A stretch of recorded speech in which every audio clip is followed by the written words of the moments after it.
पिता की मृत्यु के बाद बेटा माँ को वृद्धाश्रम छोड़ आता है। कभी हफ्तों में महीनों में माँ से मिलने जाता रहता है। एक दिन आश्रम से फोन आता है कि आपकी माँ की तबीयत बहुत खराब है, शायद उनका आखिरी समय आ गया है, आप उनसे मिलने आ जाओ।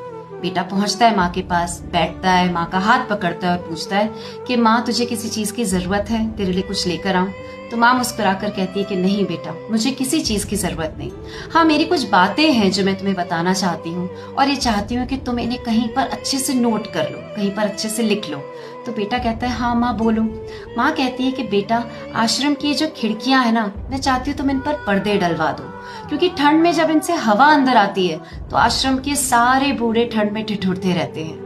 गर्मियों में भी ठंडे पानी का इंतजाम करवा दो, क्योंकि इतने गर्म पानी से प्यास नहीं बुझती। और आश्रम के खाने का इंतजाम भी ठीक नहीं है, मैं भी हफ्तों हफ्तों यहाँ पर भूखी रही हूँ, तुम यहाँ के खाने का इंतजाम भी ठीक करवा दो।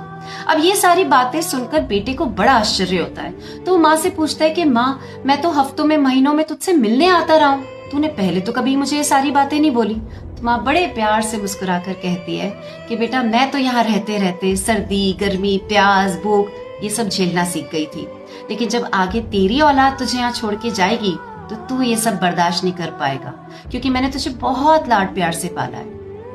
दोस्तों, हमारी जिंदगी में जो कर्म होते हैं ना, ये कभी भी सीधे सीधे नहीं चलते, ये गोल पहिए की तरह ऐसे चलते हैं। जहां से निकलते हैं ना, वही लौट कर आते हैं। जिंदगी का एक ही नियम है, जिंदगी कहती है तुम्हारे जो मन में आए तुम करो, तुम्हारा जो जी चाहे तुम करो, बस भुगतने के लिए तैयार रहो।